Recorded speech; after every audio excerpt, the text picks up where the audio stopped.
Tu sais, France et Japon, il y a plein de bonnes cuisines à travers le monde, puis il y a tellement de produits à travers le monde, on ne pourra jamais toutes les goûter.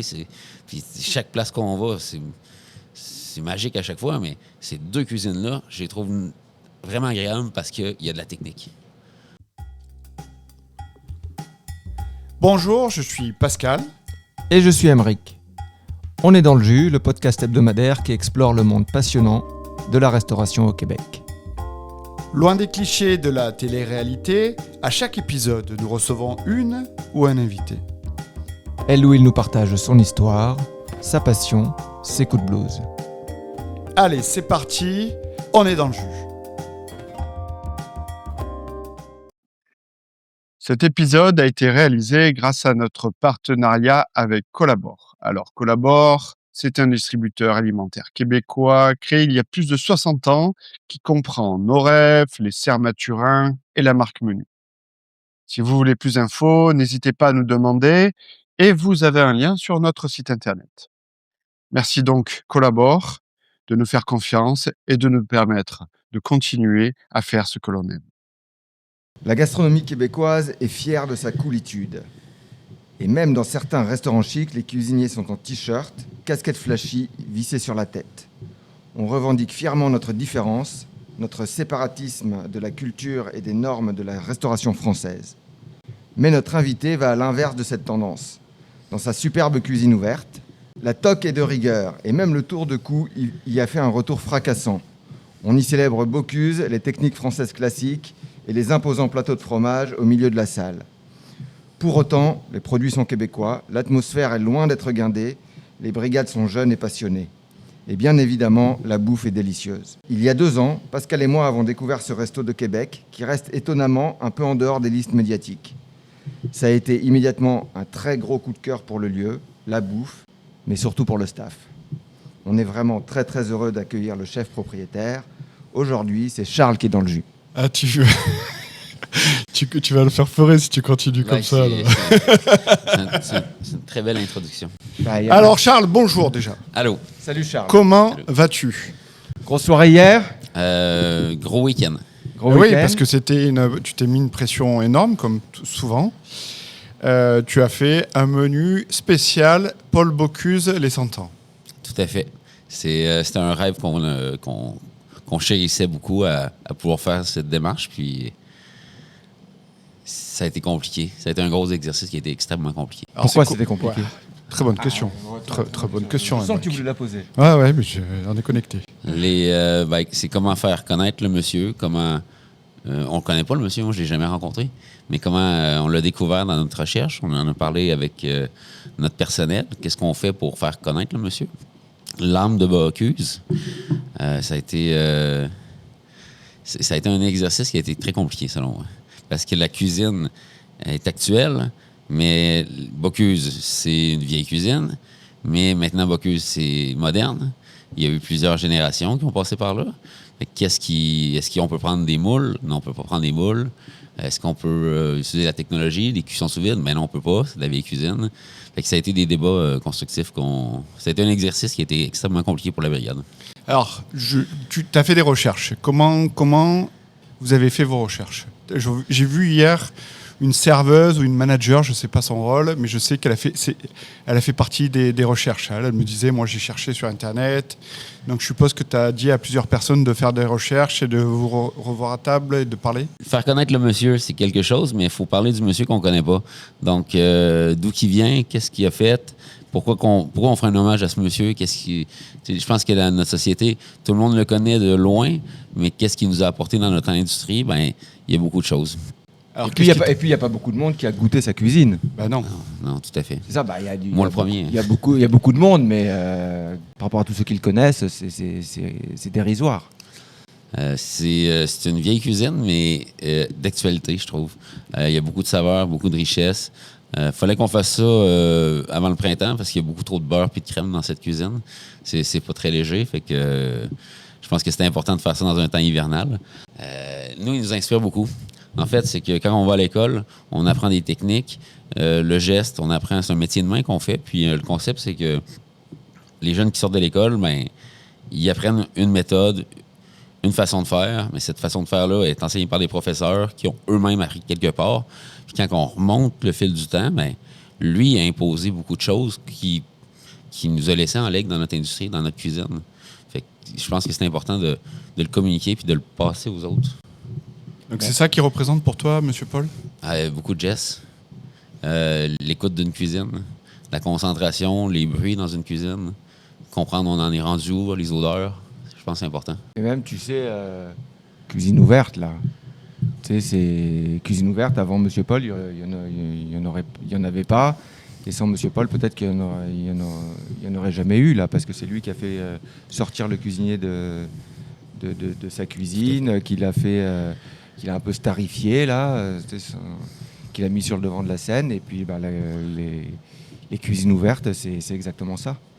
La toque, pourquoi la toque? Parce que tes cuisiniers mettent la toque, mais pas que pour Bocuse, ils la mettent tout le temps. C'est un beau délire. Je trouve que le code de l'uniforme s'est perdu avec le temps. Puis si on veut jouer le jeu de faire une belle cuisine française, redonner des lettres de noblesse à cette cuisine-là, je pense que c'est important de jouer le jeu jusqu'au bout. Je sais que même en Europe, on a commencé à la délaisser aussi, là. Mais partout où moi j'ai travaillé en Europe, il est 17h30, on ouvre le restaurant, un tablier blanc, un chapeau blanc, tu te mets propre, l'assiette est propre, il y a un conditionnement qui est... C'est une mise en marche. Puis je trouve que ça embarque les gens à dire « OK, là, c'est sérieux, là, on passe en action, là, c'est le coup de feu. Hein. On arrête de rigoler, puis on envoie le lourd. » Comment ils réagissent les cuisiniers quand ils viennent travailler pour la première fois ici et tu leur dis « Bon, tu sais, ici, c'est toc. Hein. » De toute façon, tu leur dis dans l'entretien, je suppose. Je pense que les gens le savent. On est probablement très jugés pour ça. On s'assume. Surtout dans le quartier qu'on est, les gens, ils doivent nous percevoir et on doit avoir une perception de nous qui est comme quoi on est hautain, mais pas du tout. On est extrêmement chaleureux. Puis je pense que quand on rentre dans le restaurant, les gens s'en rendent compte rapidement qu'on est terre à terre, puis on est des humains, puis on fait à manger. Là. Alors le quartier, tu peux nous dire un mot? La rue Saint-Joseph à Québec? Il y a eu des hauts, il y a des bas. Là, on est en train de remonter. Mais on était dans un bas. On est toujours dans un bas. On remonte doucement. On remonte. On est très bien accompagné par la municipalité de Québec. Il y a des plans d'action qui sont faits par les instances. On voit la lumière au bout du tunnel. Là. Puis je pense qu'on est dans un quartier qui est up and coming. D'ici 2 à 3 ans, on va être à la bonne place. C'est un choix stratégique. Parce que historiquement, c'est un quartier populaire, déshérité. Comment tu le qualifierais? Magnifique et coloré. Beaucoup axé sur les gens locaux. C'est ce qu'on voulait. On voulait connecter avec les gens de notre ville. Puis de plus en plus, on fait venir des touristes dans la basse ville de Québec. Puis je trouve ça magnifique. Il y a des gens qui se déplacent pour venir ici, puis les gens s'en rendent compte. C'est sûr que quand les hôteliers de la ville qui sont en haute ville cherchent des restaurants, il y en a plein, puis c'est correct. Mais il y en a quelques-uns qui vont faire leur recherche indépendamment, qui se retrouvent ici, puis on les remarque, puis on les considère. Oui, parce qu'il y a quand même d'autres bons restaurants qui se sont installés sur la rue aussi. On peut penser à Québec Club, Tori, Ono Izakaya, Ono Ramen. Donc il y a une vaste proposition de nourriture. Toi, tu es un peu plus excentré par rapport à eux, mais tu n'es quand même pas très loin. Tu as 5 minutes à pied. Donc il se passe quelque chose. Sur la rue. On a des magnifiques restaurants partout en ville, c'est vrai. Alors, dans mon intro, là, et puis tu le disais, tu l'as dit entre les lignes, là, je disais que tu étais un peu en dehors des listes. Et pour moi, c'est un... Mystère. C'est un mystère. Des listes médiatiques, c'est vrai que tu regardes le Michelin, ils ne sont pas venus chez toi, ou peut-être ils sont venus et peut-être ils ont pas aimé ce qu'ils ont vu, ce qui serait encore un plus gros mystère pour moi. Mais même dans les listes locales, t'es pas dedans, alors que ça fait combien de temps que le resto est ouvert? On vient de fêter notre 4e anniversaire. 4 ans. Ouais. Pascal, comment t'expliques ça, toi? J'explique ça parce que moi... la question piège. Ouais, je l'explique par 2 raisons. Tu l'as dit, les tocs, les gens... Charles, il est dans la tradition moderne et je pense qu'il y a beaucoup de gens qui veulent se détacher de la tradition, du geste et qui veulent dire qu'ils sont libres de cuisiner comme ils veulent et pas se rattacher à une certaine tradition, à certaines techniques et pour se dire libres, ils ont le droit. Donc ça va dans le contresens de ce que les autres personnes, le Québec est, parce que tu vois, le Michelin n'a pas compris Montréal et c'est un peu, ça se rejoint un peu dans la même image. Ah, c'est ce que les gens disent, attention. Ça, c'est le premier truc. Et puis la deuxième, je pense que c'est Charles, qui est quelqu'un de très accessible, mais très timide. Il faut aller le chercher. Très timide. Tu te rappelles la première fois qu'on s'est vu? Vous étiez assis à la table le 24, je sais. Yes. Ouais. Et c'était... C'est à cause de Thomas. Eh oui, Thomas qui nous a grâce donné à Thomas. Grâce Grâce à Thomas, oui, ouais. grâce. Toi, tu peux dire à cause. Hein, Non, on le salue d'ailleurs. Ouais, Eh oui, salut, bien sûr, salut Thomas. Thomas Miserez. Oui, qui a été dans un de nos podcasts récemment, puisqu'on a fait un podcast en public avec Sœur Angèle, Thomas et Alexia, Thomas et Alexia, qui sont des cuisiniers chez toi, chef et commis. Chef et apprenti. Chef et apprenti. Je suis chef de partie. Là. Ouais, chef de partie. Donc Thomas qui a été meilleur apprenti en 2024 et Alexia qui a été meilleur apprenti coaché par Thomas en 2025. Ça, c'est une histoire incroyable. Alors, je veux juste dire, meilleur apprenti du Québec. Du Québec. Alors, Par la Société des chefs et des peut-être cuisiniers et des pâtissiers du Québec. Exactement. peut-être on va y revenir, mais, Ouais. mais je veux revenir sur notre rencontre là. C'était Thomas qu'on avait rencontré justement pendant la compétition des meilleurs apprentis du Québec. Et puis il y avait un petit tour d'organiser chez les producteurs, les fournisseurs. Et puis Thomas est venu nous voir, nous saluer, nous dire merci j'aime bien votre podcast et tout. Donc c'était vraiment très cool. Surtout qu'à l'époque, on n'avait pas beaucoup d'auditeurs. On m'a dit c'est toi qui aimes bien notre podcast. C'est toi l'écoute numéro 1. Et puis du coup, il nous a dit si ça vous tente de passer. Et puis on était passé avant d'aller. Où est-ce qu'on allait? On allait au clan, je crois. Mais surtout qu'il avait dit passez vite parce que je garde la caille sur le menu, la caille qui avait fait son plat vainqueur. Et Ouais. toi, tu avais décidé, ok, si les gars ils viennent, on va garder une semaine de plus la caille sur le menu pour qu'ils puissent la goûter. Donc déjà, merci pour avoir fait ça. Et c'est des petits gestes comme ça, tout le temps, t'en fais tout le temps. Moi, je te vois depuis 2 ans, depuis qu'on se connaît. Et c'est des gestes que pas beaucoup de gens voient, mais que nous, on voit. Donc, tu as des gestes toujours de généreux. Hier, par exemple, il y a eu la soirée Bocuse et tu es arrivé après avec ton équipe et tu as offert un plateau de fromage que Au bar. peu de gens offriraient parce que ça coûte une fortune, un plateau de fromage. Au comme ça. bar, parce Au qu'on bar. on est allé boire un verre Au Joss. à côté. Bon, moi je suis allé me coucher avant parce que je connais les loustiques. Donc, mais t'es arrivé avec un énorme plateau de fromage au bar et puis tu as fait partager tous les gens qui étaient dans le bar. Mais bon, je vais arriver à mon point. Reviens avec ton point. C'est parce qu'on t'étais arrive, là. on arrive il y a 2 ans. Je parle beaucoup aujourd'hui. Hein. Ah ouais, je suis excité là. Parce qu'on a dû le pousser, hein, Charles, pour qu'il accepte dans notre podcast. Mais donc Thomas nous a accueillis et puis toi tu étais un peu dans la cuisine en arrière là, tu nous regardais du coin de l'œil, tu sais c'est qui ceux-là, qu'est-ce qu'ils viennent faire et puis nous on a débarqué comme à la maison, on allait serrer les pinces à tout le monde, on a pris des selfies et puis ça a pas pris longtemps pour que Tu te donnes niaise, c'est ça que t'as dit. pour que tu te donnes des niaises.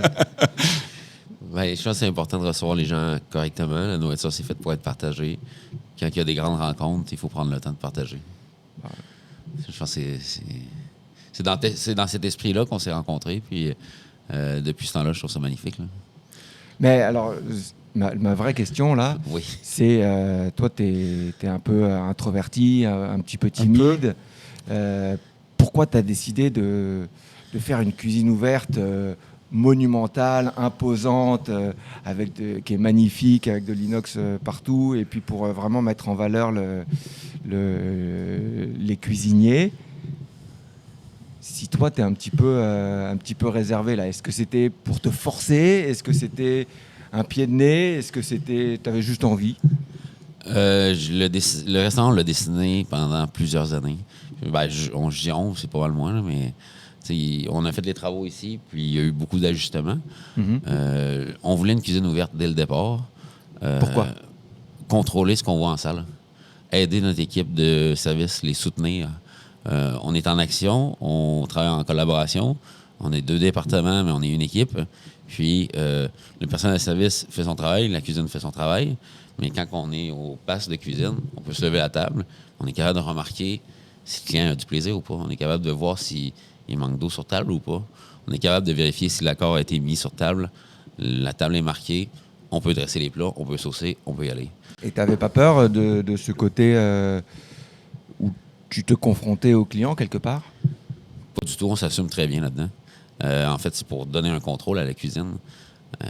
C'est pour faciliter les opérations. On n'a rien à cacher.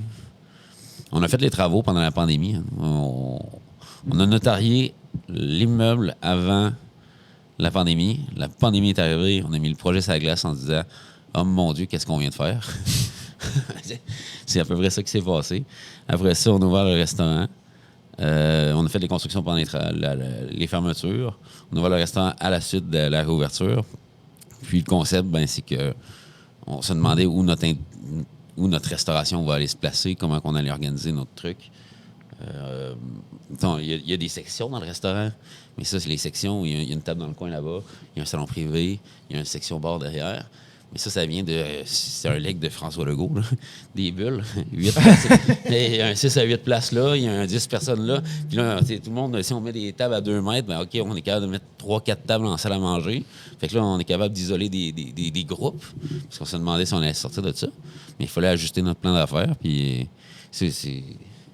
ça l'a créé, ce restaurant-là. Puis on s'est dit, si on cuisine devant les gens, ça va permettre aux gens de voir notre opération puis d'être transparent.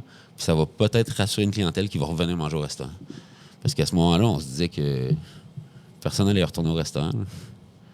C'est des fermetures une après l'autre. Ouais, c'est sûr. Fait que quand on a vu qu'il y avait un filon d'ouverture, on a dit, OK, on part le projet. Puis quand on s'est dit, il faut être transparent. Fait que la cuisine est ouverte à cause de ça. Tout à l'heure, Émeric, il a posé une question. Il me l'a posée à moi. Mais toi, t'en penses quoi? Pourquoi tu penses que t'es pas sur les listes, tu n'apparais pas? Est-ce que tu penses que j'ai raison? Est-ce que tu penses que c'est ta timidité qui fait que tu as du mal à imposer ton image dans la ville? Qu'est-ce que tu en penses? Dans la ville, là, je trouve qu'on a des belles relations. Il y a un microclimat de soutien, je sais pas, microclimat, c'est pas le bon mot. Il y a une société, il y a une organisation. Communauté. C'est un très beau mot, ça.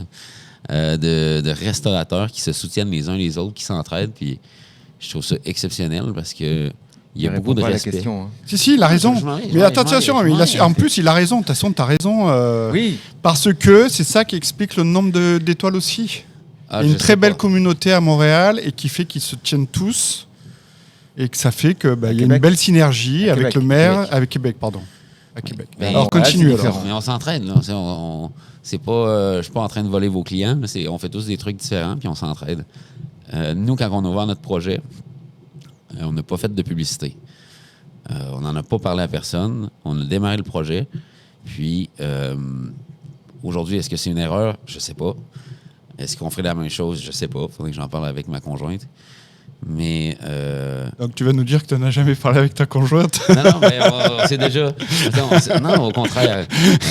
Mais tu sais, on peut pas vivre dans le passé. On agit sur nos. On prend des décisions, on les assume, on fonce, on va de l'avant. Puis, on se supporte l'un l'autre. Mais je pense que quand on a démarré, on s'est dit, il faut qu'on maîtrise, puis il faut pas décevoir. On préfère monter tranquillement que monter, créer des attentes, ne pas livrer les attentes puis décevoir des gens. Je pense qu'il y a beaucoup d'établissements qui créent des attentes à l'ouverture, puis 3 mois plus tard, tu les vois plus. Tu dis, qu'est-ce qui s'est passé? On voulait monter tranquillement puis toujours être en maîtrise. Tu nous disais, là, quand on s'installait pour le podcast, c'est seulement ta 2e entrevue. Oui. Attends, la première Radio-Canada, excusez-nous. Ouais, mais première Radio-Canada, mais normalement, les les chefs sont quand même assez sollicités. Surtout quand ils ont été élus chefs de l'année par la Société des chefs et des cuisiniers et des pâtissiers du Québec.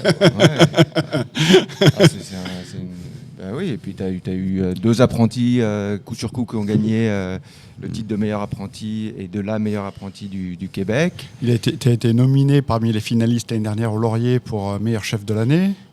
Donc tu es quand même... tu apparais, mais c'est vrai que pas assez souvent. C'est peut-être vrai, c'est vous qui le dites.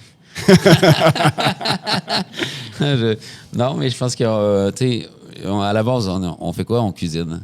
À la base, c'est ça qui nous rend heureux. Puis je pense que le reste, c'est des belles tapes dans le dos, mais on se lève le matin, on a quoi? Là? Il y a des homards qui arrivent bientôt au printemps. On a hâte de savoir qu'est-ce qu'on va faire avec.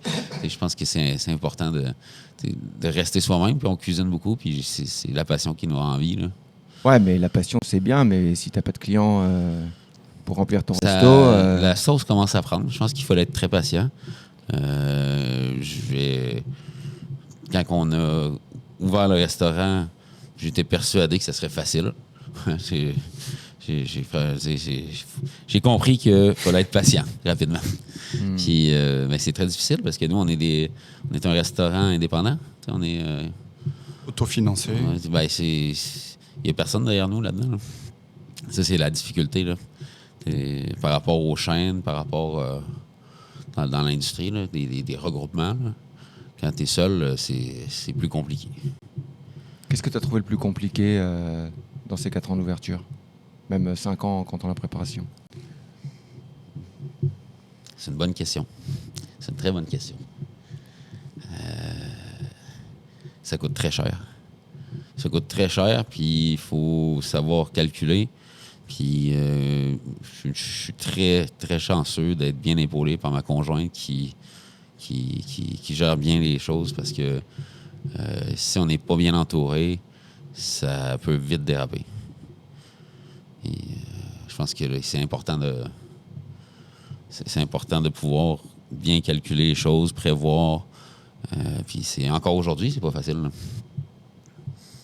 Mais ça va mieux depuis que tu as gagné ce trophée. Il y a eu une petite amélioration. L'entrevue avec Radio-Canada t'a aidé un petit peu à remplir un peu plus facilement ton restaurant? Définitivement.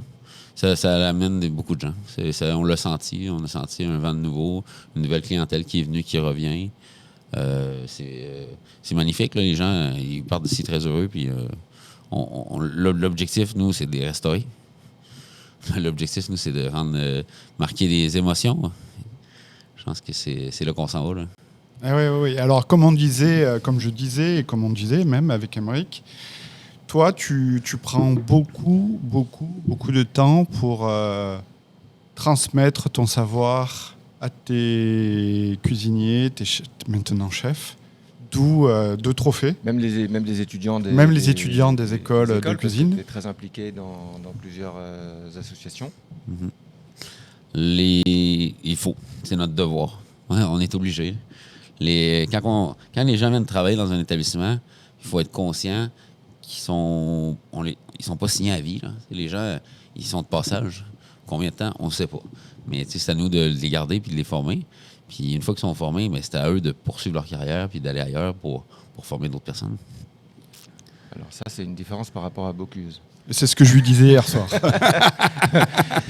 Bocuse, nous on a appris ça cet hiver. Quand tu signais chez lui, quand tu décidais de partir, même après 20 ans, même après 30 ans, il n'était pas content. C'est fou, ça. J'ai passé dans quelques établissements dans ma carrière où tu peux planifier un départ et dire hey, dans 6 mois, je suis plus là. J'ai raconté ça hier, Pascal. Dans 6 mois, j'ai un autre projet, je pars ailleurs. Dans 6 mois, je pars en vacances ou j'ai un projet d'aller travailler dans un autre pays. C'est possible de faire ces actions-là. Mais souvent, quand tu arrives la journée du départ, là, tu as un patron qui dit tu me lâches, je vais être dans la merde. C'est pas. Mais pourtant, j'ai donné corps et âme depuis des années, puis tu savais depuis 6 mois que je pars. C'est au chef ou c'est au propriétaire de s'organiser pour faire la relève, faire le changement, continuer de l'avant. Je pense que c'est super important, ça. Sauf qu'on se fait. Intimider, c'est pas le bon mot. On se fait reprocher qu'on lâche notre entreprise. On se fait reprocher par le chef des trucs comme ça. Puis, c'est pas correct. Les gens qui travaillent se donnent corps et âme dans une entreprise. Et quand ils passent à autre chose, il faut applaudir au succès. Nous, c'est parfait. Il poursuit sa carrière. Let's go. Let's go. Puis cette relation-là fait en sorte que cette personne-là va être contente de revenir chez nous. Puis que nous, on va être content d'aller la voir quand on va travailler dans un autre établissement. Puis ces relations-là marquent les esprits qui font que notre industrie se porte mieux. Puis c'est des échanges. C'est fou. C'est génial d'avoir des échanges, des gens qui viennent d'ailleurs, qui avec leur expérience. Il y a quelques mois, tu as eu un employé qui est resté pour quelques semaines avec un super CV, là, Nicolas, et puis qui vous a amené. Oui, il nous a propulsés. Il nous a littéralement propulsés. C'est le restaurant, là, moi, je vois ça comme un terrain de jeu. Puis, on travaille avec des professionnels. Fait que les professionnels viennent dans le terrain de jeu. Qu'est-ce qu'on veut faire? Qu'est-ce qu'on peut apprendre? Qu'est-ce qu'on peut... puis c'est un challenge des uns et des autres.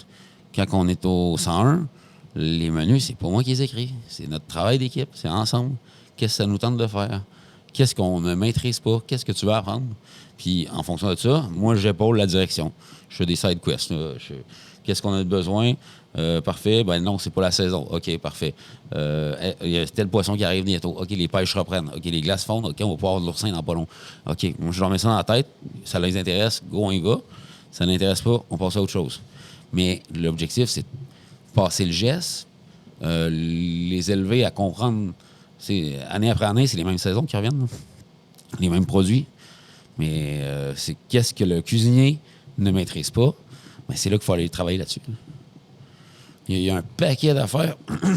Pardon, excusez-moi. Il y a un paquet d'affaires qui j'aurais jamais osé faire dans ce restaurant si la brigade ne l'avait pas mis de l'avant. Puis moi, de temps en temps, je suis vraiment pas down, là. J'ai 3 contre 1. OK, on va le faire. C'est comme ça que ça marche. T'as un exemple à nous donner? Rapidement, non. Mais je vais t'en trouver un d'ici OK, super. Ouais. Attends, mais non, mais il y a beaucoup de choses que on peut pas faire ça. Ça m'intéresse pas. Je suis pas sûr que les gens vont aimer ça. Oui, on le fait. Tu vas voir. C'est OK, 3 contre 1, on le fait. Puis, tu sais, de temps en temps, c'est magnifique. Puis, de temps en temps, on fait comme... Je savais que ça serait comme ça, mais on écoute la brigade. On les laisse comprendre que on peut pas... Ça arrive qu'on se plante. On n'est pas parfait, on est des humains. Là. On veut pas se planter, mais ça arrive. Fait que quand ça arrive, ben, le lendemain, il faut... OK, on agit. Qu'est-ce qu'on fait? Avez-vous compris pourquoi que je voulais pas? Bon, maintenant, tout le monde le comprend. On se met raccord, on le fait plus. Parfait, on avance. Et tu le fais tout le temps ou à un moment donné, quand tu as la même équipe et que vous avez fait 2 erreurs, tu dis, bon, les gars, les gars et l'équipe, là, je vous ai montré 2 fois que j'avais raison. Est-ce que vous pouvez m'écouter un petit peu ou tu laisses toujours le lead à l'équipe en général? Le lead à l'équipe. Là, tu dois perdre du temps des fois quand même. C'est de l'énergie. Les ressources humaines, c'est de l'énergie. La gestion, c'est de l'énergie. Être chef, c'est de l'énergie. Être restaurateur, c'est beaucoup d'énergie. Je m'attends... Tout à l'heure, on parlait d'un truc là, difficile. Là, cuisinier, c'est un métier. Restaurateur, c'est un métier. Normal le dit. Là. Même affaire. J'ai 2 chapeaux. Ça, j'ai trouvé ça très difficile. Et ouais, parce que, alors, avant d'avoir ton restaurant, explique-nous un peu, c'était quoi ton parcours? J'ai fait beaucoup de maisons.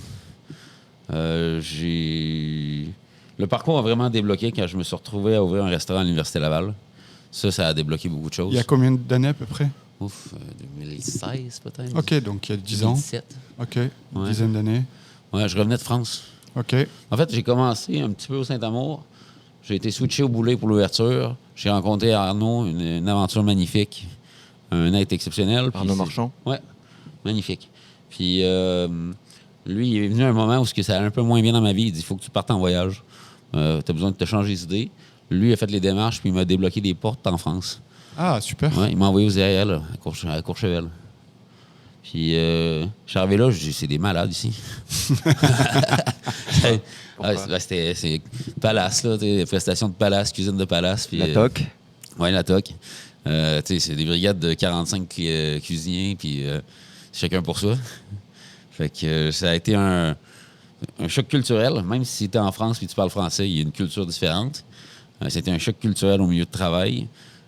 Puis les codes, ben, je les connais pas. Cette rigueur-là, je l'avais jamais vue. Et moi, au Québec, ben, il y a des normes de travail au Québec. Là. Ben, là-bas, il semblait en avoir un peu moins. Fait que, ça a été un choc. Et, je me suis dit, qu'est-ce que je fous ici? Puis là, je me suis dit, je peux pas abandonner. Ça fait longtemps qu'on travaille sur le projet de me mettre à cet endroit-là. Il faut l'assumer, je vais le passer. Puis quand ça sera passé, ben, on fera autre chose. Fait que j'ai resté là-bas. Pour ça, j'étais allé en Corse. Ça, c'est... Drôlement, on s'est trompé d'établissement, moi et ma conjointe. Ma conjointe est venue me rejoindre. Puis on s'est trompé d'établissement, on n'était pas à la bonne place. Puis j'étais dans un établissement où je sentais qu'on ne pouvait pas progresser ou apprendre. La Corse, c'est encore un autre système, la Corse. C'est plus que la France. C'est magnifique, la Corse. C'est une île... Les produits magnifiques. Oui, mais bon, c'est une société très fermée, quoi. C'était différent. Et on s'est retrouvés en Loire par la suite, chez Thibault Rougéry.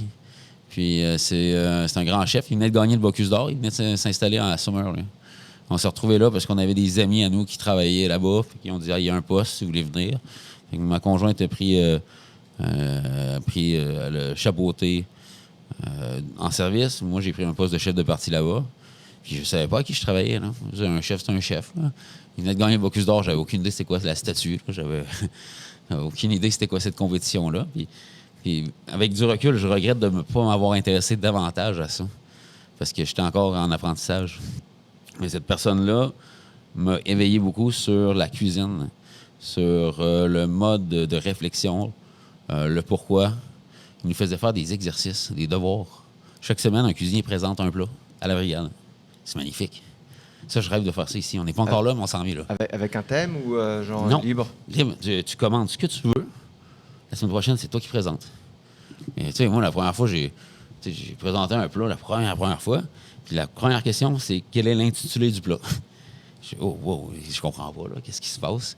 Puis j'ai compris rapidement que j'étais hors sujet. Puis la semaine d'après, c'était le second qui présentait un plat. J'ai compris, OK, il y a quelque chose. L'intitulé du plat, la raison, les produits, toute la réflexion qui était autour de pourquoi on travaille tel produit, là, ça l'a éveillé. Là. Ça a commencé à travailler puis à cogiter. Puis après ça, c'est magnifique là, d'avoir cette opportunité-là d'un chef qui dit achète ce que tu veux, commande ce que tu veux. Puis tu te démerdes pendant la semaine à travers la mise en place pour pouvoir avancer. Parce que quand on rouvre la semaine prochaine, tu présentes ton plat. C'est magnifique. Et le plat était sur le menu ensuite, s'il était validé par le chef pas ou du pas? tout. Pas du tout. À cette époque-là, le chef prenait des photos avec son iPad, il écoutait l'histoire, il goûtait, donnait son opinion, il partait. Mais ça faisait travailler le cuisinier. C'est fou quand même. Hein? Ah, mais ça nous faisait travailler. Là, c'est génial. Thibault Rouget, un très, très grand chef pour moi. Donc, la deuxième fois que tu as présenté ton plat? Ça s'est passé un peu mieux. Puis là, après ça, j'ai compris la nuance de l'exercice. Mais j'étais encore à essayer de trouver ma place. Là. J'essayais encore de trouver un peu comment apprendre d'autres acheteurs. J'étais pas encore là. Mais ça l'a éveillé, ça l'a ouvert une vision. C'était très intéressant de travailler avec lui. Quand je suis revenu à Québec par la suite, là, on a ouvert le cercle universitaire. Puis c'est dans cette philosophie-là que tout a démarré. Je pense que le cercle universitaire aurait pu être un très, très grand restaurant. Parce qu'en fait, l'objectif à l'Université Laval, c'était de ramener le cercle. Parce qu'en fait, l'Université Laval a toujours un restaurant. Puis là, c'est devenu le cercle de la garnison. Puis là, c'était les dignitaires de l'université, les professeurs, les enseignants, les directeurs. Mais eux, s'ils voulaient manger, il fallait qu'ils aillent en ville, au cercle de la garnison. Puis, ils perdaient beaucoup de temps. Fait qu'ils ont ramené le cercle universitaire. C'est pour ça qu'il y avait qui appelait ça le cercle universitaire. Puis, l'objectif, c'était de mettre de l'avant le travail des étudiants, la communauté. Puis, l'Université Laval, c'est 10 000 personnes. Là, c'est un village. Il y a des gens de partout, tous les départements. Fait que, nous, on a rencontré des gens magnifiques qui faisaient vivre le restaurant. Ça, c'est exceptionnel. Donc, qu'est-ce qui s'est passé alors à ce restaurant? Ben, c'est mettre le savoir-faire de la vie étudiante. C'est un établissement où on pouvait pas avoir de... On peut pas faire de profit sur l'Université Laval, sur le campus. Fait que, si on fait de l'argent, on le redonne à la communauté. Fait que le concept était bon. Ouais, ça change pas d'un restaurant normal. Ouais, c'est un restaurant, quoi. Ben, c'est que tu fais pas beaucoup de profit dans un restaurant. J'entends ce que vous voulez dire, mais tout notre menu était au COS. Fait que, ça faisait... ça permettait d'avoir un peu plus de marge. Mais on a rencontré des gens dans un département de foresterie où il y a un enseignant qui s'en va se balader en forêt avec des étudiants, qui font des cueillettes de champignons pour apprendre des choses. Bien, après ça, les étudiants ils nous vendaient des champignons pour financer leur partie. Moi, j'avais des champignons forêt. Nice. On avait l'agronomie avait un jardin magnifique. On leur demandait de faire pousser des choses. Après ça, il y avait quelqu'un qui faisait de la bière à l'université. On servait leur bière.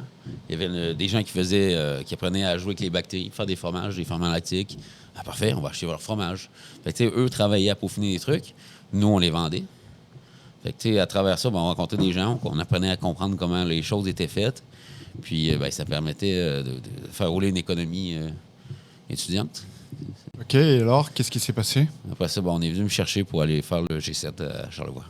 OK. Et c'est là que j'ai switché au Manoir Richelieu.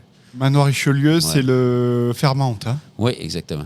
Donc, ça veut dire quoi, switcher au... on est allé là pour faire le G7, donc où tu as tous les 7 plus grands pays économiques qui se réunissent. Oui, exactement.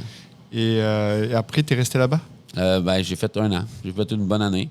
On avait une belle brigade, des gens très, très qualifiés qui ont travaillé ensemble. Puis je trouve qu'on était... on avait la possibilité de faire un peu ce qu'on voulait. On a fait beaucoup de recherche et de développement. Tu peux venir dire bonjour à la caméra si tu veux, Eric. Ça, c'est Eric, hein, Eric Lessard. Bonjour. Alors, il est là depuis quand, Eric? 2 ans? Bientôt. Ouais, ça fait 2 ans. Ça fait 2 ans. Ouais. 2 ans d'amour. Donc, alors, tu es au Manoir Fairmount, le Manoir Fairmount à Richelieu. Là, tu peux à peu près tout faire. Tu as une belle équipe. On travaille... on a fait 1 an de recherche là-dedans où on mettait des plats à la carte du restaurant, puis quand on trouvait que ça faisait du sens, à ce moment-là, on les mettait de côté. Puis tout le travail de l'exécutif était fait pour faire approuver par Santé Canada, la MAPAC. C'est des informations qui sont top secrets, savoir les allergies alimentaires des dirigeants. Là. Donc là, tout ça, c'est pour préparer le repas du G7. Tu as 1 an d'expérimentation, contrôle par le... Le mandat, c'était de rehausser le restaurant gastronomique. Puis la finalité, c'était... On savait qu'en début juin, on recevait les dirigeants. Puis c'était qu'est-ce qu'on va faire pour eux. Puis, tu sais, nous autres, on a travaillé dans un sens où on va leur faire vivre le Canada. On va trouver des concepts au plat. On va réfléchir à faire des... Qu'est-ce qu'on a de Charlevoix qu'ils peuvent découvrir. Puis on pensait vraiment qu'ils allaient passer un beau moment. Mais au final, moi, ce que j'ai réalisé quand j'ai fait de la prestation avec ces monsieur et madame-là, c'est un repas d'affaires. Puis ils s'en foutaient de la nourriture. Là. Ils étaient là pour régler les conflits, puis parler de la planète Terre, puis jouer au Monopoly. Là. C'est exactement ça. Puis l'opportunité qu'on a eue, c'est que moi, je travaillais en cuisine là-bas. C'est une cuisine ouverte là aussi. Puis les gens mangeaient à une table devant nous. Fait qu'on entendait exactement toutes les discussions d'une planète Terre. Ils t'ont fait signer un papier de non NDA, là, comment on appelle? On avait des accréditations pour se rendre là. Il y a eu beaucoup de recherches qui ont été faites sur nous, sûrement, puis ils ont dû nous scanner. Ça, ils savent que tu n'as pas fait de prison nulle part, ou que tu n'as pas vendu de drogue. Oui, tout est scanné. Là. Ouais, puis la beauté, c'est que tout le monde parle dans sa propre langue dans un meeting comme ça. Pour éviter ça, c'est drôle, ça. Pour éviter qu'il y ait des conflits d'intérêts ou que quelqu'un s'exprime mal et qu'il puisse choquer quelqu'un. Qui n'utilise pas le bon mot. Tout le monde parle dans sa propre langue. Tout le monde a une oreillette pour comprendre. Et au sous-sol, il y avait des traducteurs, là.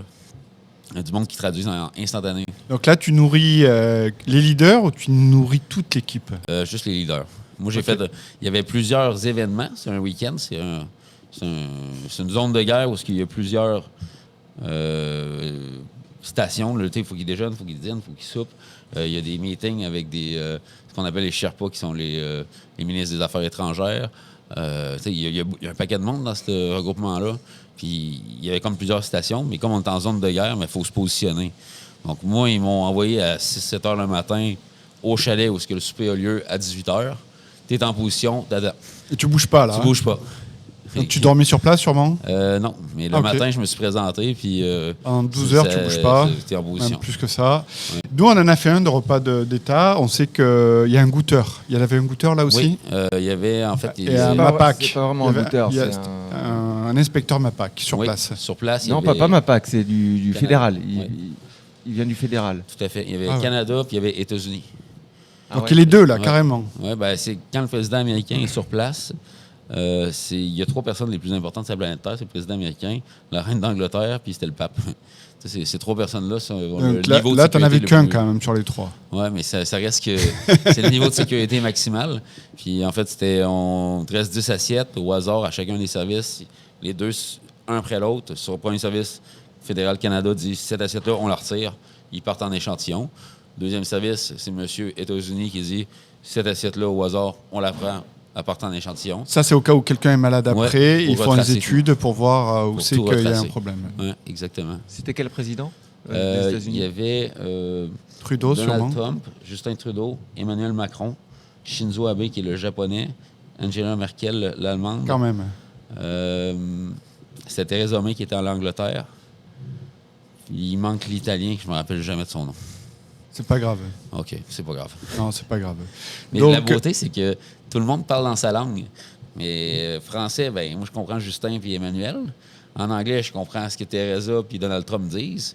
Je parle japonais, donc je comprenais ce que Shinzo Abe disait. Il y avait juste l'allemand et l'italien que je comprenais pas trop. Mais les discussions qui ont lieu autour de la table, là, exceptionnelles. Ils jouent au Monopoly avec la Terre. Ah ouais.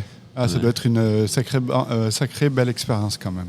Malgré la frustration que ils délectent pas les plats que tu fais, mais quand même, la tension. Je savais pas ça. Moi, je Ah oui. pensais qu'il allait profiter. T'aurais fait un sandwich jambon beurre, ça aurait été pareil, quoi. Ben oui, c'était le but. Tu sais, l'objectif, c'est d'échanger, faire des affaires, puis se parler dire les vraies affaires plutôt que de manger. Là. Donc ça a été dommage, mais c'est pas grave. Tu sais, Ah oui. Après, tout doit être bien cuit, Ah oui. par souci de. Inoculer les ouais. bactéries. Il y a seulement le président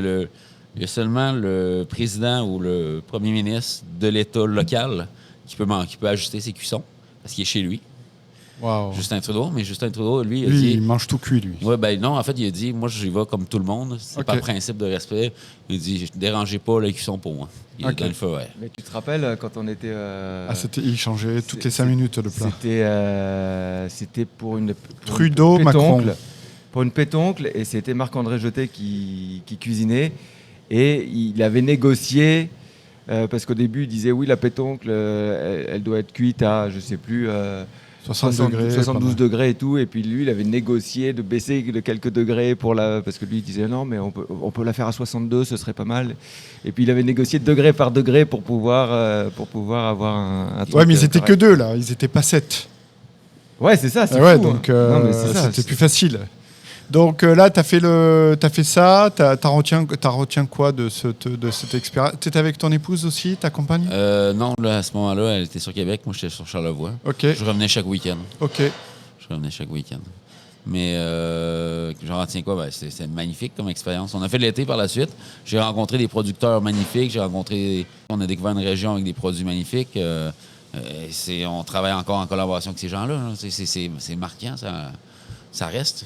Les bonnes personnes qui se respectent, et ça reste. Et là, tu avais déjà l'idée d'ouvrir ton restaurant? À ce moment-là, ça a commencé à germer. Il y a la famille qui est venue en Charlevoix. On a passé un week-end avec la grande famille. Ma grand-mère était là et tout. Puis la famille, c'est un projet de famille ici, là, mais la famille, c'est une valeur extrêmement importante dans notre clan. Puis il y a eu un déclic qui s'est fait que mon père et mon oncle, ils ont dit ouvertement, si notre mère nous avait épaulés quand on était entrepreneur, on serait probablement à des années-lumière en ce moment, mais on ne l'a pas été. Puis ils préfèrent nous aider, nous épauler maintenant qu'on reçoive un leg plus tard après leur mort, puis qu'ils ne vivent pas le moment avec nous. Fait qu'ils nous disent, C'est quand même assez intelligent comme. ouais, ben pensée. c'est une autre manière de voir les choses, Ah ouais. mais ça nous a propulsé à dire, si vous avez des projets qui vous aident dans la famille, allez-y, là. on est là pour vous. Mais ça a démarré. Là. Moi, j'ai démarré un restaurant, ma blonde a démarré un projet avec des hôteliers, elle a son entreprise. Mon cousin a démarré son entreprise en construction, ma soeur a ouvert sa ferme. Ça nous a tous donné Un boost. un go pour pouvoir passer à l'action. Sinon, c'est on se démerde, on s'organise un peu. Puis un jour, les gens qu'on aime nous quittent. On reçoit un chèque, c'est pas ça qu'on veut. Là. Fait que là, on peut le vivre en compagnie de notre famille. Puis c'est très enrichissant, mais j'en parle avec émotion. Là, mais ça change une vie. Puis on serait pas là sans la famille. Hein. Ben non. Toi, t'as toujours voulu être cuisinier? Pas quand j'étais à l'université. Mais quand t'étais enfant? Non, pas du tout. Je voulais être attaché politique. Ah ouais? Oui. Oui.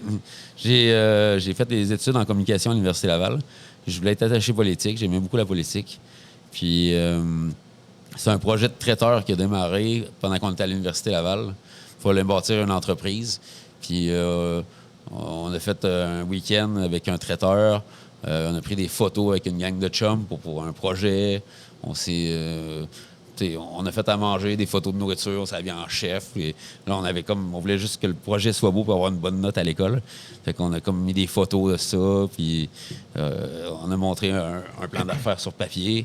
Puis on a une bonne note, mais c'est qu'à la fin, nous, on s'est arrachés après. Là. On était jeunes, on était à l'université. Puis à la fin, c'est que le week-end d'après, il y a le téléphone qui a sonné, puis il y a quelqu'un qui a dit « Ouais, je prendrais le traiteur. » Puis là, j'ai dit, quoi, qu'est-ce que. De quoi tu parles? Oui. T'avais oublié le projet déjà. Et là, ça a fait, oui, on a entendu que vous faites des sushis à domicile, là, on aimerait ça. Puis, tu sais, moi, j'ai appelé les gars, j'ai dit, il y a quelqu'un que je connais pas, qui a entendu parler, tu sais, dans la soirée, il y a quelqu'un qui a parlé à quelqu'un dans sa famille, qui a dit, ah, c'est nice, moi aussi, je veux faire ça. Puis, ça a débloqué le téléphone, puis ça a fait, il y a un des deux gars, il a dit, ben, est-ce qu'il paye? Je fais, oui, il veut le payer, mais ils veulent qu'on fasse ça, mais on fait pas ça dans la vie. Puis, il y en a un qui a dit, ben, s'il paye, on va le faire. Puis là, ça a démarré. De week-end en week-end, on était occupé à chaque week-end. Je faisais du traiteur à domicile tous les vendredis, samedi soir. Tu faisais des sushis? Sushi à domicile. Ouais, je revenais du Japon. Ah, OK, d'accord. Et dans le début des années 2000, ça n'existait pas beaucoup encore, le sushi. Fait que, tu sais, je me prenais... C'était des soupers immersifs où on parlait de la culture du Japon. On expliquait un peu comment ça marche. Essayait des questions. J'étais là, puis je leur expliquais mon expérience, mon bagage. Je servais à manger. Puis à travers cette démarche-là, j'ai fait ça pendant 2 ans comme traiteur, tous les week-ends. Puis à un moment donné, il y a comme eu un déclic de... Je suis un peu un imposteur, là, tu sais. Je fais de la cuisine, mais j'ai pas de cours, j'ai pas de papier, j'ai pas de technique. On retourne faire un DEP. Fait que là, je suis retourné à 25 ans à l'école hôtelière. Puis là, il y a un gros clash, là, 25 ans. Les jeunes ont 18, 19 ans à l'école. Fait que là, c'est une adaptation. On a recommencé, fait le DEP. Après ça, j'ai fait un stage en France. J'ai dit, ça, c'est nice. Ça, c'est nice. Je suis revenu, trouver le travail, puis après ça, j'avais toujours le goût de retourner, puis c'est Arnaud qui a débloqué. T'es allé faire quoi au Japon? Combien de temps t'es resté? Puisque tu parles japonais, t'as dû rester un petit moment. J'ai refait mon secondaire 5 en japonais. Secondaire 5, t'as quel âge? Pour nous qui nous connaissent. 18 ans. OK. J'ai gradué secondaire 5 à Québec. Je suis retourné faire secondaire 5 au Japon. Tout seul? Ouais, en famille d'accueil. Et ça devenait d'où, cette idée? Le Club Rotary parraine des échanges étudiants où les gens ils doivent partir, apprendre une culture, une autre langue, se faire un nouveau cercle, puis après ça, ils rentrent. Donc, en collaboration avec le Club Rotary, j'ai appliqué, puis en fait, ma sœur avait été au Mexique, mon autre sœur avait été en Équateur, puis moi, je voulais aller à une place plus compliquée puis plus loin. Fait que j'ai pris le Japon parce que dans ma tête, c'est le pays le plus loin. Fait que, mais je savais pas dans quoi je m'embarquais. Donc là-bas, t'as fait secondaire 5. Ouais. Ça s'est pas bien passé au début. Tu m'étonnes. Mais j'avais des bonnes notes en mathématiques parce que c'est des chiffres. Fait que, les mathématiques, ça allait. Je débloquais les calculs. En littérature, moins. C'était compliqué, là. C'est compliqué. Donc, c'est très archaïque dans ma tête, de repartir à zéro, là. Faut tout apprendre, là. Fait que, si on a soif, il faut être capable de dire j'ai soif, je veux un verre d'eau, mais à cette époque-là, il n'y a pas de technologie. J'avais un dictionnaire français vers l'anglais, puis j'avais un dictionnaire anglais vers le japonais. Parce qu'il n'y avait pas de dictionnaire français-japonais. Puis je parlais pas bien anglais. Fait que j'avais 2 dictionnaires dans mon sac à dos tout le temps avec moi. Je traînais 2 livres. C'est fou, là. Puis, tu sais, ça a pris du temps avant de commencer à parler. Fait qu'ils ont vu que ça marchait pas. Fait qu'ils m'ont mis dans une classe de secondaire 2 des gens de peut-être 14 ans qui avaient un niveau d'anglais avancé dans leur classe. Il va pouvoir communiquer, se faire des amis en anglais. Mais là, je ne suis pas là pour apprendre l'anglais. Ils ont compris que je parlais tout le temps anglais. Fait que les Japonais ils ont dit bon, on va le mettre à la maternelle. Fait qu'ils m'ont envoyé à la maternelle. J'ai fait quelques cours à la maternelle, là, ça m'a aidé. Mais tu apprends les couleurs, tu apprends les formes, triangle, rectangle, carré, les couleurs. Ils apprennent des mots, ils apprennent des choses. Ça a été un beau passage. Puis après ça, ils m'ont ramené en secondaire 5 pour prendre les 6 dans les mots, parce que là, j'ai vraiment eu du plaisir à rencontrer des gens puis la culture. C'est quand même les voyages, les échanges, c'est quand même Nourricier. c'est fantastique quand même dans une expérience, pas forcément pour la cuisine, mais en général c'est quand même incroyable. La cuisine là-bas, c'est incroyable, la fraîcheur. Tu t'en rends pas compte au début quand t'es pas. Nous aujourd'hui, on est des gens de la restauration où on comprend exactement les produits, la fraîcheur, les arrivages. On est capable de savoir un peu ce qui se passe. Mais quand tu connais pas ça, parce qu'à cette époque-là, je n'étais pas éveillé, mais quand tu manges quelque chose, c'est donc bien exceptionnel ce qui se passe là-bas. C'est la fourmille de grande qualité, de fraîcheur, de produits, tout confondu. Des techniciens. C'est des techniciens, c'est exceptionnel. Tu sais, France et Japon, il y a plein de bonnes cuisines à travers le monde, puis il y a tellement de produits à travers le monde, on ne pourra jamais toutes les goûter. Puis chaque place qu'on va, c'est magique à chaque fois, mais ces deux cuisines-là, je les trouve vraiment agréables parce qu'il y a de la technique. C'est la technique, moi, ça vient me chercher. Là. On peut manger très, très bien indien, mais il y a un peu moins de technique dans les découpes. Mais les saveurs, les épices sont au rendez-vous. On arrive à débloquer des saveurs qui sont le fun, puis vivre des moments. Mais quand il y a de la technique, je trouve ça exceptionnel. D'ailleurs, le 101, c'est la façon d'apprendre, c'est ça 101, c'est quoi? Vas-y, répète-moi, c'est 101, c'est ce que ça veut dire? Je pensais que c'était le numéro de la rue, moi. Non. Ah, ben non, en fait, à la base, c'était supposé être Cuisine 101. Puis, il y a 2 agences qui nous ont dit que c'était vraiment des mauvaises idées. La première parce qu'au début, on a rencontré des gens pour parler, des agences de communication, qu'est-ce qu'on fait? On a parti avec eux, ils vont-tu nous aider? Est-ce qu'on reste indépendant? On s'est posé beaucoup de questions dans le projet. Puis juste en parlant de l'embryon du projet, ben là, les gens nous ont dit, ben là, c'est parce que ça fait un peu cuisine pour les nuls. Puis l'autre, c'est qu'il y a une personne qui était revenue qui a dit, il y a un restaurant à l'autre bord de la rue du boulevard Charest qui s'appelle La Cuisine. Fait que si tu appelles ça La Cuisine 101, ça se peut que tu aies des clients qui ne soient pas à la bonne place ou que tu n'aies pas les bons clients ou les clients se perdent. Je dis, c'est pas bête. Puis, en fait, La Cuisine 101 faisait référence à un cours de base, un cours d'introduction. Puis, j'ai toujours dit, si on maîtrise les bases, on peut faire des grandes choses. Mais il faut maîtriser la base. Puis, la base, ben, c'est l'introduction. Donc 101, c'est l'introduction. Ben, c'est les bases. Ben, moi, je pense que oui. C'est notre philosophie ici. Sauf que les jeunes sortent de l'école, ils ont un téléphone, ils ont vu quelque chose sur Instagram. Je veux faire ça. On va commencer à comprendre c'est quoi une béarnaise. On va comprendre que si tu mets du jus de viande sur une feuille, puis si tu mets de la tomate, c'est de la choron. Puis, si tu n'as jamais goûté à ça, on va commencer avec ça. Là, avant d'aller faire ton délire sur ta photo d'Instagram. Là. Je pense que c'est super important. Là. Puis, on avait abandonné un peu le projet de La Cuisine 101 parce que c'était pas fait recommander. Puis quand on a trouvé les meubles, parce qu'on a cherché longtemps, c'est mon oncle qui l'a trouvé. Quand il l'a trouvé, ben l'adresse civique, c'est le 101. On a fait, ben là, c'est la vie. C'est un signe, hein? Ben, on est embarqué là, on s'est dit, c'est magnifique. Ah, c'est un signe. Ouais, fait que on a dit, OK, bon, faut qu'on garde l'idée un peu. Là. Ben, on s'est dit, on est à la bonne place. C'est ça qu'on s'est dit. Avez-vous d'autres questions? Ouais, on a d'autres questions. On laissait juste un peu le blanc s'installer, distiller, mûrir, te faire réfléchir, voir l'émotion. On joue le drame.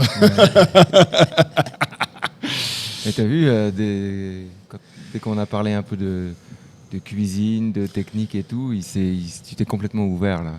T'es un peu stressé au début. Ah, mais c'est toujours stressé, moi. Mais c'est marrant parce que tu n'es pas le seul. Hein. Toutes les personnes, et même des grands communicateurs, les 25 premières minutes, elles sont toujours... on essaie de trouver nos marques. Et puis, au bout de 25 minutes, ça commence à sortir.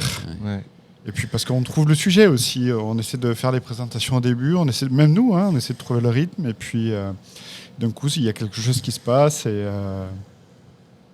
Donc revenons alors, maintenant, on arrive bientôt à notre heure.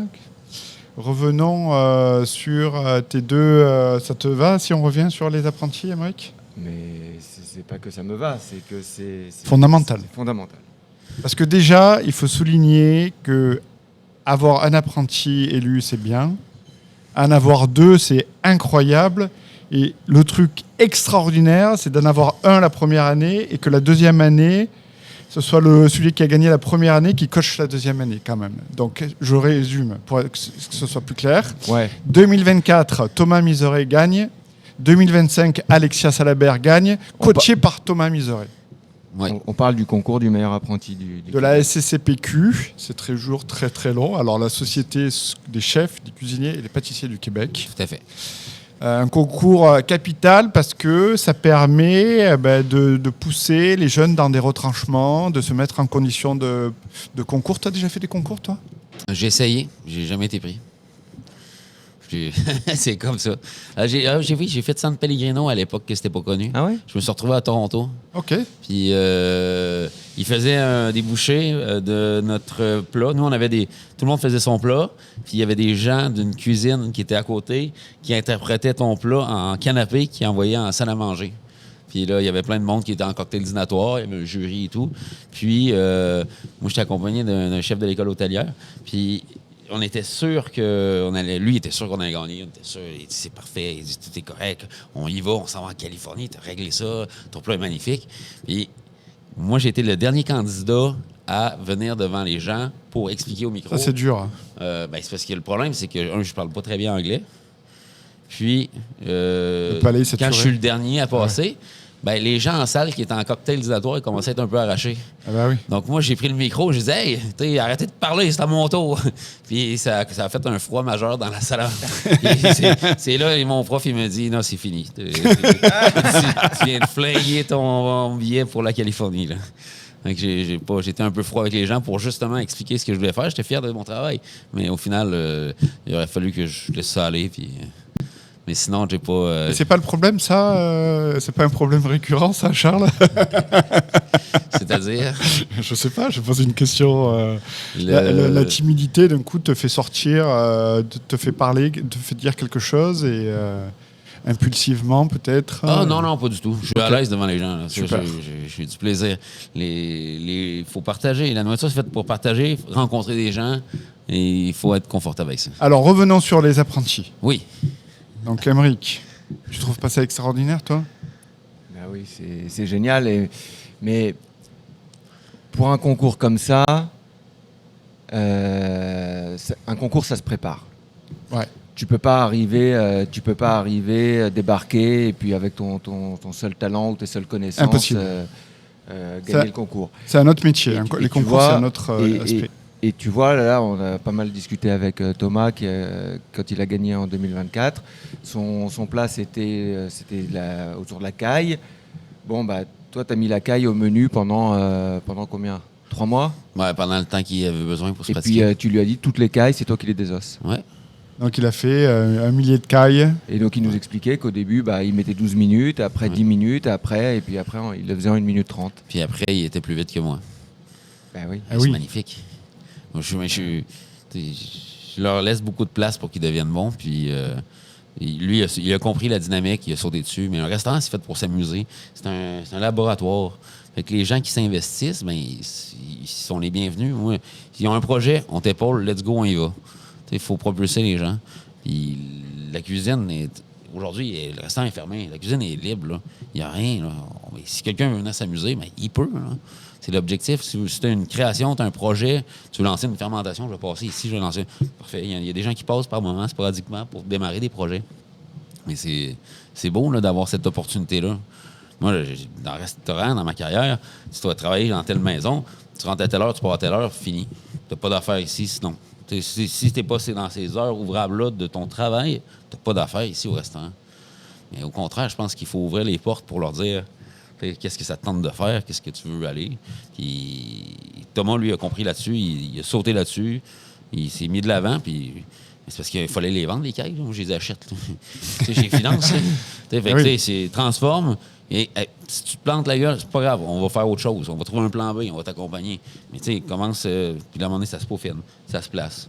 Il avance, il évolue. OK, c'est bon. OK, c'est maîtrisé. OK, on va travailler sur un autre dossier. On avance comme ça. Puis Thomas, il venait ici sur les week-ends.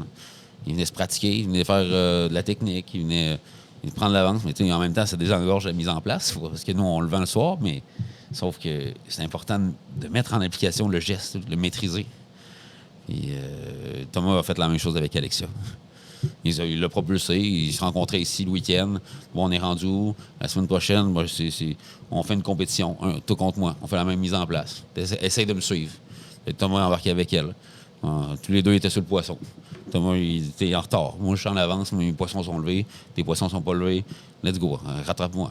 Il lui donnait le rythme, puis il l'a vraiment apporté à un autre niveau. Puis ça paraît, elle a fait des très, très beaux plats, Alexia. C'était magnifique. C'est magnifique. Le maquereau était magnifique.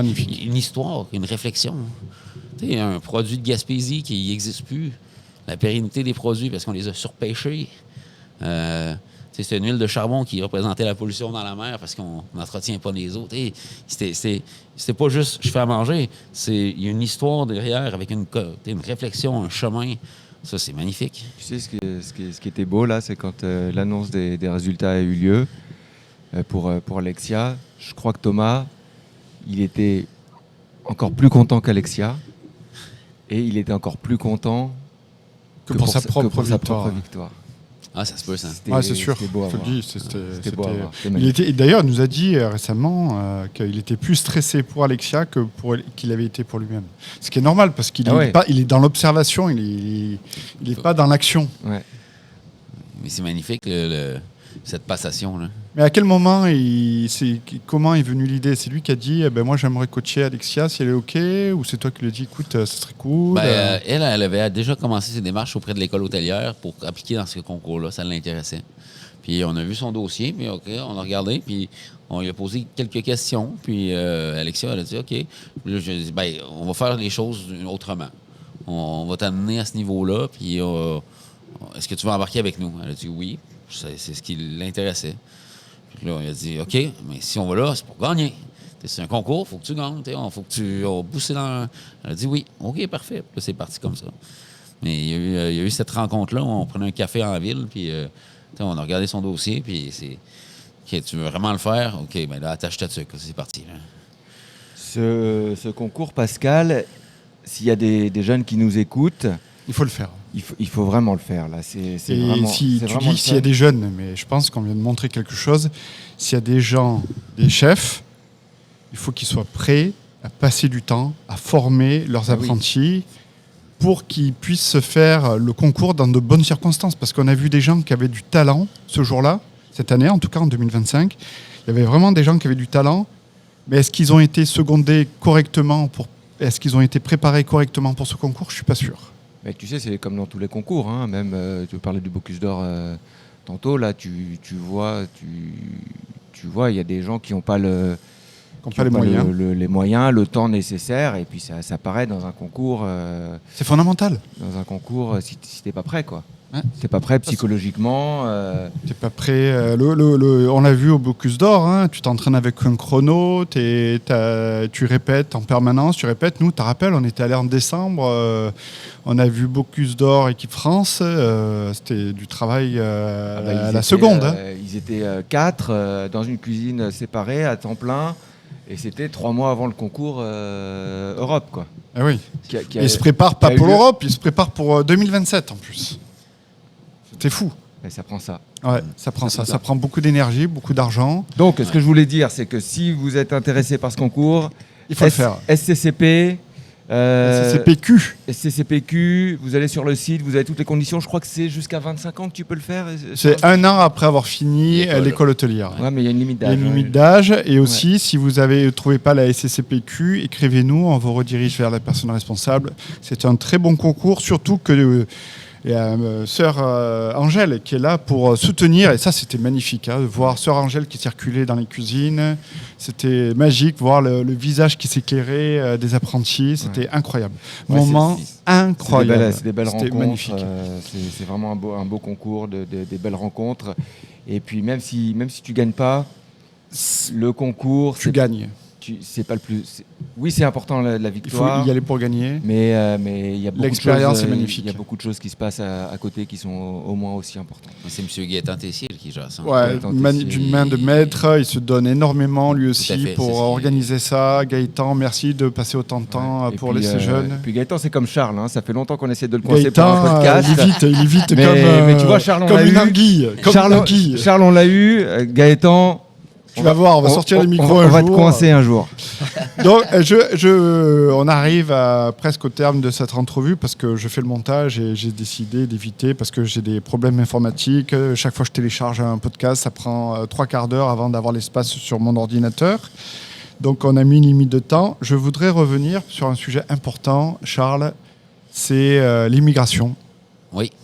Parce que toi, tu es impliqué un peu là-dedans, ça te touche. Le PUQ, j'ai vu qu'on s'était croisés la veille d'un jour où tu allais manifester devant le Parlement à Québec. Et puis, ça a touché indirectement, mais directement, puisque indirectement, aujourd'hui, Alexia doit partir. Oui.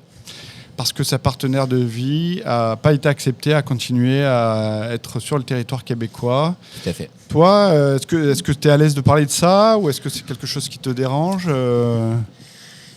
C'est probablement le meilleur programme qu'il y avait, le programme le plus sensé qu'il y avait au gouvernement. Le PUQ. C'est pour recevoir des gens, les intégrer dans notre société, les mettre dans des milieux d'environnement de travail dans lesquels on a besoin de main-d'œuvre. S'intégrer. Je ne comprends pas ce qui s'est passé dans leur tête de dire d'arrêter ce programme-là. C'était un des programmes les plus sensés, les mieux encadrés, les mieux organisés. Puis je ne comprends pas pourquoi ils ont bafoué ça du jour au lendemain. Mais surtout, Pardon. en plus de la manière dont ils l'ont fait, là, c'est ridicule. Le maire de Québec nous a défendu corps et âme sur la place publique. Lui, il anticipe déjà l'été touristique là, est déjà en danger pour beaucoup d'établissements en Haute-Ville. Il y a des restaurants là, qui ont besoin de personnel qu'on n'a pas présentement. Puis il y a beaucoup de gens qui sont qualifiés à travers ça. Des gens qui viennent ici pour travailler. Ils ont brisé des familles, des cœurs, des couples, des affaires. Ils ont brisé des vies, des investissements, des gens qui ont une maison, un auto, une famille. C'est complètement... Moi, ça me met hors de moi. Puis, je sais pas pourquoi ils ont fait ça. Puis moi, j'en parle avec émotion, ça vient me chercher. Là. J'ai beaucoup de difficultés à comprendre ça. Malheureusement, Alexia va devoir quitter. Nous, on va avoir des postes à combler, c'est sûr. Là. Mais on finit toujours par se débrouiller. On passe au suivant. On peut pas se... On peut pas... Il faut que la vie continue. Par contre, c'est vraiment dommage de perdre des gens qu'on apprécie. Puis ça, je sais pas si ça fait du sens ce que je dis. Là, Carrément. Mais tu sais, c'est difficile d'accepter ça parce que c'est pas de son vouloir. C'est pas... Cette personne-là grandit dans notre entreprise. Cette personne-là...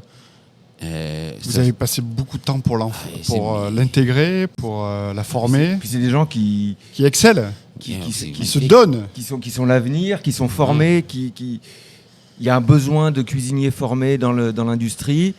Et puis, non, pour des raisons... politiques. Mais même pas politiques, pour des raisons partisanes. populistes, on dit... même pas populistes, puisque aujourd'hui, la majorité de la population est contre l'abolition de ce programme. Je sais pas, ils veulent nous ramener à l'époque de Jurassic Park, je sais pas. Là. Ils veulent nous ramener dans le temps, dans le passé, où ils nous ramènent à zéro.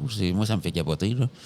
Mais ces gens-là voudraient rester. Ces gens-là ont débarqué, se sont intégrés, puis ils veulent grandir avec nous. Puis malheureusement, les circonstances politiques font que ça n'arrivera pas. Mais là, nous, on est en mission. Elle a déjà trouvé un ou deux établissements. Alors, en gros, bien elle a sûr. demandé à Nico aussi. Nico qui s'est joint à nous en novembre. Là. Elle a Ben, gratté un peu des contacts. Bah Puis oui, là, bah bien sûr, il y a besoin de cuisiniers partout dans le monde. Ouais, mais nous, Donc nous, des cuisiniers formés, motivés, ils vont pas avoir de mal à trouver, sauf qu'ils peuvent pas venir au Québec ou alors ils peuvent pas y rester. on- Et Nico, c'est pas pareil. Ouais. Nicolas, c'est pareil, c'est sa blonde qui avait pas pu avoir. C'était compliqué. Là. Il y avait des papiers, il y avait un enfant, il y avait il y avait pas de garderie. C'était plus délicat pour eux. Là. Mais ils sont venus découvrir le Québec, ça c'était magnifique. C'est le chef de cuisine de Gérard Passeda qui est venu. 3 étoiles au guide Ah, Michelin c'est- quand même il depuis est débarqué chez nous, 20 ans ou 25 ans. Il est peu débarqué au chez Petit nous Nice. pendant 2 mois. Il nous a propulsé, moi et Thomas, là, à un autre niveau. Là. Et moi, je suis chez moi, je suis en contrôle, je suis dans mon restaurant, je vois un peu où est-ce qu'on s'en va. Après 2 jours, j'ai de la misère à suivre. Là. C'est ça qui s'est passé. Là. Après 2 jours, après 48 heures, j'ai dit, ouf, ça va vite. Là. C'est comme, faut pas que je l'échappe. Là. Qu'est-ce qui se passe? OK? Mais ce gars-là, on démarre la journée, il y a 10 ronds. Les 10 ronds sont occupés, on démarre. On met les casseroles sur le piano, ça part. Il n'y a pas de raison que ça cartonne pas. Puis il propulse, puis il nous a poussé. Puis aujourd'hui, c'est une dinguerie d'avoir côtoyé cette personne-là parce que on s'est retrouvé à faire des rencontres magnifiques, garder une personne en contact. Moi, j'ai hâte d'aller manger chez lui, là, en France. C'est sûr que je vais aller manger chez lui. C'est sûr, ça. Il est où là en ce moment? Il se positionne bientôt. OK. Mais Oula. il hésitait. Les dernières nouvelles, c'était Annecy ou Genève. OK. Megève, ok. ouais. Il y a des projets à gauche, à droite. Mais Ah tu sais, c'est un chef qui va remonter 3 étoiles, qui aspire au col bleu, blanc, rouge. C'est quelqu'un de très qualifié. Là. Donc, bref. T'imagines, on n'est pas capable de. De les garder. Mais moi, j'ai mis mon ego de côté. Mais en fait, je l'ai toujours mis. Mais avec lui, c'est comme en 48 heures, j'ai l'impression d'être à l'école. OK, je recommence à zéro. Là, j'apprends. Là, il y a quelqu'un qui me montre des choses. Il faut se nourrir, il faut sauter dessus. Là. Ça dure juste 2 mois. Dans 2 mois, on sait que c'est fini. Mais tu sais, il faut en profiter. Puis si on peut lui montrer c'est quoi le Québec, si on peut lui montrer c'est quoi nos produits de chez nous, si on peut lui faire découvrir un produit, un bar, un poisson, un fromage, je pense que c'est la beauté de ce métier, c'est de ce partage. Ouais. Ça a été une très belle rencontre avec ce monsieur. Qu'est-ce qu'on peut te souhaiter, Charles, pour le suite?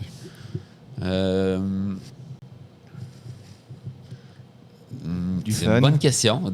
Du fun en cuisine. La gourmandise. La gourmandise.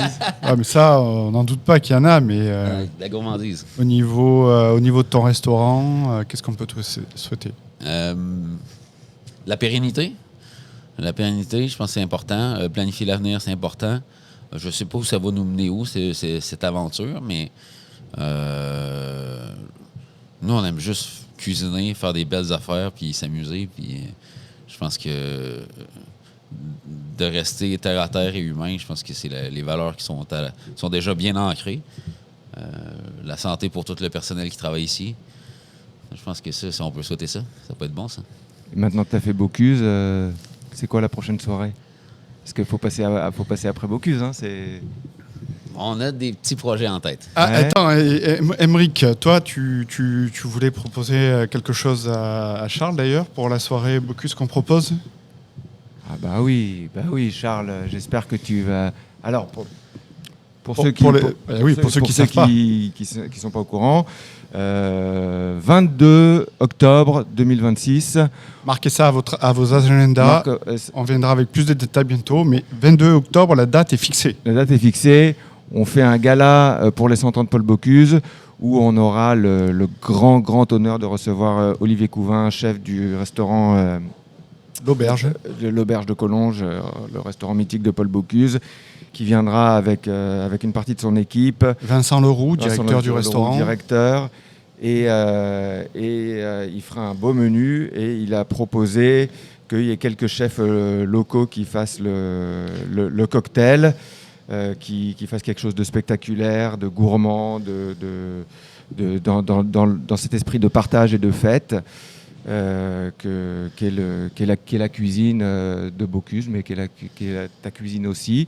Et donc, ce serait un grand honneur si tu pouvais venir Faire partie de ces. faire partie, cuisiner pour cette journée. Bien sûr, c'est accepté. C'est sûr, définitif. Donc C'est- tu c'est- réserves ton 22 octobre, peut-être ton 21 aussi. Tu viens à Montréal, parce que ça va être à Montréal, il faut le dire quand même Oui, aussi. oui. On ne sait pas encore où, mais on va bientôt le savoir. Et nous, on veut que tu cuisines, quand les gens arrivent là, qu'il y ait un show et que tu nous proposes un plat. Et ça serait magnifique. Et après, tu travailles avec l'équipe de Bocuse pour envoyer les plats en salle. Magnifique, c'est sûr que oui. On va tous être là. Donc le rendez-vous est pris. Aymeric, le mot de la fin, s'il te plaît. Restez dans le jus. Oui. Moi, je peux te donner un mot de la fin? C'est ton podcast, hein. C'est notre podcast. Vous êtes là-dedans avec moi, là. Merci. Je ne veux pas vous lancer des fleurs, mais merci d'être là pour notre industrie. Merci de faire vivre notre culture d'entreprise, de restauration. Merci d'être là pour producteurs maraîchers, pour tous les... Pour tout le monde, quoi. Vous faites vivre notre milieu de travail, puis c'est très intéressant d'écouter les autres personnes qui partagent notre réalité, qui nous font comprendre des choses. On apprend des choses avec vous, puis lâchez pas ça, s'il vous plaît.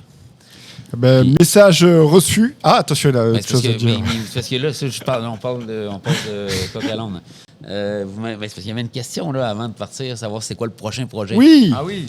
Oui, c'est parce que ma sœur, elle a ouvert une ferme en agriculture maraîchère biologique. C'est en Estrie. Hein? En Estrie, terre vivante, magnifique.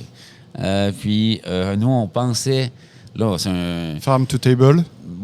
Non, ça, oui, mais non. Ah. Mais c'est parce que vous avez parlé de c'est quoi le prochain événement. Puis hier, ça s'est... avec une bière après notre événement de Bocuse. Une bière. Une bière? Ouais, une bière, ben oui, juste une grosse bière. Puis, ça flûte. C'était la Sainte-Patrick. On s'est demandé si on ne pouvait pas faire un truc ou un clin d'œil à Passard.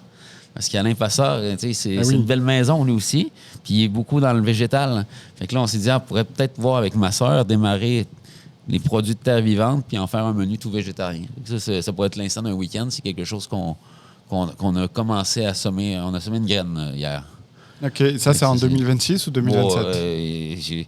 La graine est là. Là, maintenant, c'est à nous de la germer. Il faut la faire pousser, puis on reviendra. Mais c'est peut-être une possibilité d'un projet, mais il faudrait que j'en parle à ma soeur d'abord. Mais allez voir ça, Terre vivante, c'est magnifique. Alors, dernière question. Allez, on a déjà clôturé le podcast, mais dernière question. Tu étais tendu un petit peu au début. Ça s'est passé comment, alors? Ça s'est passé comment? Là, la dernière heure. Ça s'est mieux passé. Disons que ça a commencé droit avec Bocuse. J'étais stressé, puis je trouve qu'on n'a pas mis de l'avant. Correctement. J'ai pas mis les bons mots, les justes mots pour parler de l'événement quand vous m'avez posé des questions au début. Donc tu veux refaire les questions sur Bocuse? Non, on le fera pas. Non, mais je me sentais pas. Non, mais. Oui, on a commencé chaud. T'étais pas échauffé. On aurait dû chauffer un peu la machine avant, mais ça fait partie. Je savais pas comment. Mais n'importe quel autre sujet, ça aurait été pareil. Tout à fait. Mais est-ce que ça s'est bien passé? Le podcast? Oui. Je sais pas, moi, c'est à vous de me le dire. Et toi, tu te sens comment? Tu te sens stressé. OK. Je m'écouterai jamais. Mais est-ce que on te le mettra sur ta bande de son. Est-ce que tu conseilles à quelqu'un d'autre de le faire? Les podcasts? Oui, à participer. Définitivement. Définitivement, c'est des sujets intéressants, puis on se nourrit des sujets intéressants. Restez dans le jus. Ciao. Merci Charles pour cette belle entretien. Et puis comme je l'ai dit, que c'est la 3e fois, restez dans le jus. Ciao les amis.